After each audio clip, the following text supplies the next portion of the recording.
ചെറിയ information video ആയിട്ടാണ് വന്നിട്ടുള്ളത്. കോഴിക്കോട് നിങ്ങൾക്ക് ആർക്കെങ്കിലും സ്ഥലം മേടിക്കണമെന്നോ അല്ലെങ്കിൽ ഒരു വീട് വെക്കണമെന്നോ ആഗ്രഹമുള്ളവർക്ക് ഈ വീഡിയോ തട്ടി മാറ്റി പോകാതെ കാണാം. നിങ്ങൾക്ക് ഉപകാരപ്പെടുന്നൊരു വീഡിയോ ആണ്. കോഴിക്കോട് പെരുവേല് എന്ന് പറയുന്ന സ്ഥലത്ത് ഒരു 30 സെൻറ്റ് സ്ഥലം കൊടുക്കാനുണ്ട്. ഇത് നമ്മുടെ ബ്രദറിൻ്റെ സ്ഥലം തന്നെയാണ്. ഇപ്പോൾ ഇവർ താമസിക്കുന്നത് കുവൈറ്റിലാണ്, ഫാമിലി ആയിട്ടാണ് താമസിക്കുന്നത്. അപ്പോൾ ഇവരെന്താണ് ഇപ്പോൾ കൊടുക്കാനുള്ള കാരണം നിങ്ങൾ ആലോചിക്കുന്നുണ്ടാവില്ലേ, അതുകൂടി പറയാം. അതായത് ഇവർക്ക് അവിടെ നിന്നുകൊണ്ട് ഈ സ്ഥലം നോക്കാനോ അത് വന്ന് നോക്കാനോ അല്ലെങ്കിൽ ആരെങ്കിലും ഏൽപ്പിക്കാനോ ഒന്നും ഇവർക്ക് ബുദ്ധിമുട്ടാണ്. അപ്പോൾ ഇതുവരെ നോക്കാൻ ആളുണ്ടായിരുന്നു, ഇപ്പോൾ ആളില്ല. അപ്പോൾ ഇവർക്ക് ആ സ്ഥലം എന്തായാലും കൊടുക്കണമെന്നുണ്ട്. അപ്പോൾ ഇതിൻ്റെ കൂടുതൽ ഡീറ്റെയിൽസ് അറിയാൻ വേണ്ടി നിങ്ങൾ ഈ കാണുന്ന നമ്പറിൽ കോൺടാക്റ്റ് ചെയ്യുക.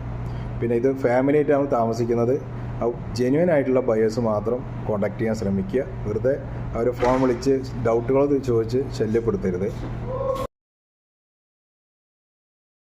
ചെറിയ ഇൻഫർമേഷൻ വീഡിയോ ആയിട്ടാണ് വന്നിട്ടുള്ളത്.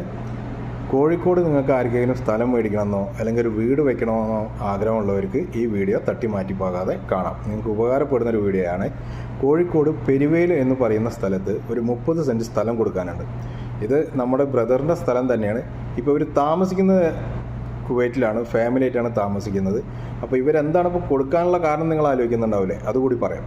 അതായത് ഇവർക്ക് അവിടെ നിന്നുകൊണ്ട് ഈ സ്ഥലം നോക്കാനോ അത് വന്ന് നോക്കാനോ അല്ലെങ്കിൽ ആരെങ്കിലും ഏൽപ്പിക്കാനോ ഒന്നും ഇവർക്ക് ബുദ്ധിമുട്ടാണ്. അപ്പോൾ ഇതുവരെ നോക്കാൻ ആളുണ്ടായിരുന്നു, ഇപ്പോൾ ആളില്ല. അപ്പോൾ ഇവർക്ക് ആ സ്ഥലം എന്തായാലും കൊടുക്കണമെന്നുണ്ട്. അപ്പോൾ ഇതിൻ്റെ കൂടുതൽ ഡീറ്റെയിൽസ് അറിയാൻ വേണ്ടി നിങ്ങൾ ഈ കാണുന്ന നമ്പറിൽ കോൺടാക്റ്റ് ചെയ്യുക. പിന്നെ ഇത് ഫാമിലി ആയിട്ടാണ് താമസിക്കുന്നത്. ജെന്യുവൻ ആയിട്ടുള്ള ബയേഴ്സ് മാത്രം കോൺടാക്റ്റ് ചെയ്യാൻ ശ്രമിക്കുക. വെറുതെ അവർ ഫോൺ വിളിച്ച് ഡൗട്ടുകൾ ചോദിച്ച് ശല്യപ്പെടുത്തരുത്.